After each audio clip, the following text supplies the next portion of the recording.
PT Mitra Sejahtera Abadi merupakan perusahaan manufaktur yang bergerak di bidang produksi plastik dan kemasan fleksibel untuk kebutuhan industri makanan, minuman, dan rumah tangga.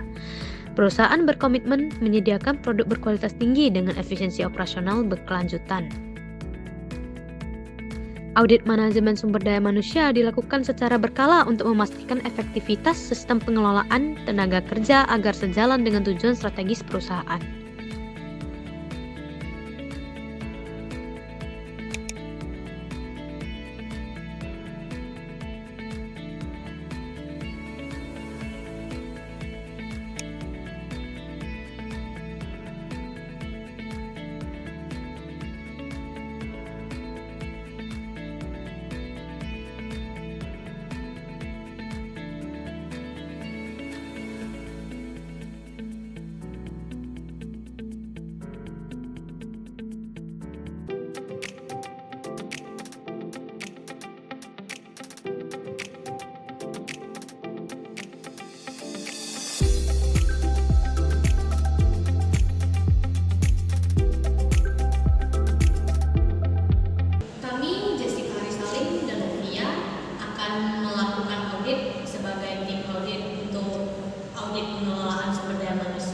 Jadi mohon dipersiapkan diri dan waktunya. Terima kasih. Baik Bu, kami dari tim HRD dengan saya Fidelia sebagai Kepala Divisi HRD dan saya Vivi sebagai Kepala Bagian dari Rekrutan dan PAK dan saya Jessica sebagai Kepala Pengembangan SDM akan siap diaudit. Selamat pagi, kami dari tim audit internal. Pagi ini kami akan melakukan audit terhadap pengelolaan sumber daya manusia, di mana kita akan membahas beberapa aspek tentang perencanaan SDM, rekrutmen, penilaian kinerja, kenaikan jabatan dan gaji, serta prosedur daripada PHK. Kami akan mewawancarai beberapa perwakilan dari divisi terkaitnya. Langsung aja kita mulai wawancaranya. Oke, terima kasih waktunya sebelumnya. Jadi saya akan mulai pertanyaan pertama untuk Anda ya. Jadi apakah rencana sumber daya manusia mendukung dan terintegrasi dengan strategi pencapaian tujuan perusahaan? Ya, rencana SDM kami selalu disesuaikan dengan rencana kerja perusahaan kami. Biasanya sebelum awal tahun, kami itu mengadakan rapat bersama direktur, kepala bagian HRD, dan para kepala divisi seperti produksi, pemasaran, serta keuangan untuk membahas target dan kebutuhan tenaga kerja di masing-masing bagian. Jadi dari hasil rapat itu, biasanya kami menentukan berapa banyak karyawan yang dibutuhkan dalam suatu posisi dan posisi mana aja yang perlu ditambah. Contohnya misalnya, waktu perusahaan menambah kapasitas produksi karena pesanan lagi meningkat, kami menambahkan 2 operator mesin dan 1 staf gudang untuk memperlancar alur kerja kami. Selain itu, kami juga memberikan pelatihan singkat tentang penggunaan mesin supaya karyawan yang baru bisa langsung menyesuaikan diri dengan mesin yang kita gunakan. Jadi rencana SDM kami dibuat agar sejalan dengan tujuan perusahaan, supaya tenaga kerja yang ada bisa benar-benar mendukung pencapaian kinerja perusahaan ke depannya. Jadi untuk pertanyaan kedua, apakah rencana sumber daya manusia memuat secara jelas tentang kualifikasi sumber daya manusia yang dibutuhkan untuk menyelesaikan pekerjaan yang tersedia di perusahaan? Iya, dalam rencana SDM kami sudah dicantumkan kualifikasi untuk setiap posisi yang kami butuhkan. Biasanya bagian HR kami menyusun berdasarkan hasil koordinasi dengan kepala bagian yang bersangkutan. Kualifikasi yang dicantumkan itu meliputi tingkat pendidikan, pengalaman kerja, serta kemampuan teknis dan non-teknis yang diperlukan. Misalnya, untuk posisi staf keuangan, kami mensyaratkan minimal lulusan S1 akuntansi dan memahami software akuntansi seperti Excel maupun Accurate. Kualifikasi ini kami jadikan acuan pada saat proses rekrutmen, pada saat proses interview, supaya calon karyawan benar-benar sesuai dengan kebutuhan pekerjaan yang kami inginkan. Selain itu,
Perusahaan menerapkan sistem seleksi berbasis skor dan panel interview agar keputusan yang lebih objektif.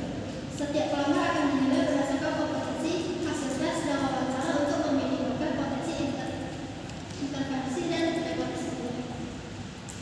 Bagaimana perusahaan memastikan setiap keputusan PHK itu memiliki dasar evaluasi kinerja dan dokumentasi pelanggaran yang objektif, bukan semata keputusan dari atasan. Setiap keputusan PHK di perusahaan kami harus melalui proses verifikasi berlapis. Yang pertama, atasan langsung wajib menyerahkan laporan kinerja dan kronologi pelanggaran yang dilengkapi dengan bukti tertulis, seperti hasil evaluasi KPI, surat peringatan atau laporan aksesi. Laporan tersebut kemudian ditinjau oleh HR untuk memastikan prosedurnya sesuai dengan kebijakan dan tidak ada unsur subjektivitas. Jadi kasusnya melibatkan pelanggaran berat, HR akan berkoordinasi dengan bagian legal untuk menilai dasar hukumnya sebelum rekomendasi diajukan ke manajemen. Tanpa dokumen pendukung yang lengkap, keputusan PHK tidak bisa disetujui. Prosedur ini kami terapkan untuk menjaga objektivitas, menghindari keputusan sepihak, dan melindungi hak karyawan maupun perusahaan. Sejauh mana perusahaan melakukan komunikasi langsung dengan karyawan sebelum mengambil keputusan PHK? Lalu, apakah karyawan ini dikasih kesempatan untuk klarifikasi? Sebelum keputusan PHK diambil, kami selalu memastikan adanya komunikasi yang jelas dan terbuka dengan karyawan yang bersangkutan. Prosesnya biasanya dimulai setelah hasil evaluasi kinerja atau laporan pelanggaran diserahkan ke HR. HR kemudian mengatur pertemuan langsung antar karyawan, atasan langsung, dan perwakilan HR agar semua pihak bisa menyampaikan pandangannya secara langsung. Dalam pertemuan itu, karyawan diberikan kesempatan untuk menjelaskan situasi dari sudut pandangnya, termasuk jika ada alasan pribadi, kendala kerja, atau bukti yang mungkin belum tercatat dalam evaluasi. Kami percaya tidak semua masalah bisa dinilai dari angka atau laporan tertulis, jadi masukan dari karyawan yang sangat penting untuk memastikan bahwa keputusan yang diambil itu adil. Setelah pertemuan, HR akan meninjau keseluruhan hasil diskusi dan mencatatnya dalam suatu berita acara rapat. Bila ada klarifikasi yang kuat atau alasan yang bisa dipertanggungjawabkan, keputusan PHK bisa ditunda atau bahkan dibatalkan. Namun, kalau bukti pelanggaran tetap terbukti dan tidak ada pembelaan yang relevan, barulah keputusan PHK diproses lebih lanjut dengan menjatuhkan dokumen lengkapnya. Kami juga selalu berusaha menjaga cara penyampaian keputusan tetap manusiawi. Biasanya keputusan akhir disampaikan secara langsung, bukan lewat surat atau pesan, agar karyawan tetap merasa dihormati. Kami ingin memastikan bahwa walaupun hubungan kerja berakhir, prosesnya akan tetap transparan, beretika, dan tidak meninggalkan kesan negatif terhadap perusahaan. Baik, pertanyaan selanjutnya akan terkait dengan jabatan dan gaji. Apa kriteria yang digunakan untuk menentukan apakah karyawan layak untuk dinaikkan jabatan dan gaji? Kriteria yang digunakan untuk menentukan kenaikan jabatan dan gaji adalah dengan penilaian kinerja yang telah diisi oleh manajer, masa kerja karyawan di perusahaan, kompetensi jabatan, dan yang paling penting adalah rekomendasi dari manajer sebagai atasan langsung. Karena manajer sebagai penanggung jawab mengenai kemampuan dan potensi yang dimiliki oleh karyawan. Selain itu, untuk masalah penilaian absensi juga diperhatikan karena bisa melindungi kedisiplinan. Kriteria yang digunakan untuk menentukan kenaikan jabatan dan gaji meliputi beberapa aspek utama. Pertama, hasil penilaian kinerja yang diisi oleh manajer dan diverifikasi oleh HRD menjadi dasar utama karena pencapaian target dan menjawab dan kontribusi terhadap perusahaan. Kedua, masa kerja karyawan boleh menjadi lebih lengkap karena menunjukkan loyalitas, pengalaman, dan tingkat pemahaman terhadap budaya serta sistem kerja perusahaan.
Untuk temuan audit pertama, kriteria kenaikan jabatan dan gaji di perusahaan belum terdapat standar tertulis atau pedoman formal yang mengatur secara rinci bobot penilaian dari masing-masing kriteria tersebut.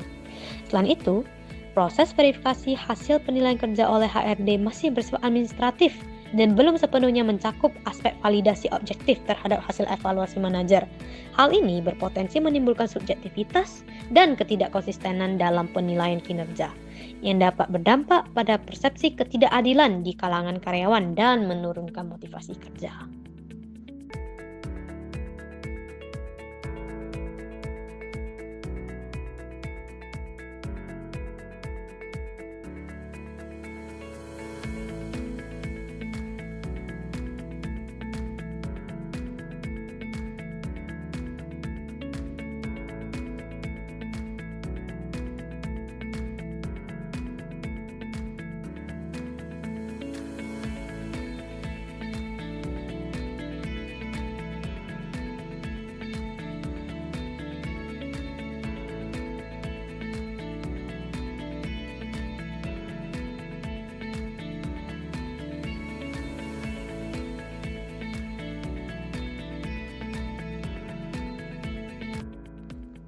Untuk temuan audit kedua, berdasarkan hasil pemeriksaan terhadap prosedur evaluasi kinerja dan proses kenaikan jabatan serta gaji, ditemukan bahwa mekanisme yang diterapkan oleh perusahaan sudah memiliki alur yang jelas dan terstruktur, mulai dari tahap penilaian kinerja oleh manajer, verifikasi HRD, analisis kelayakan bersama kepala departemen, hingga persetujuan akhir oleh direksi melalui surat keputusan direksi atau SK.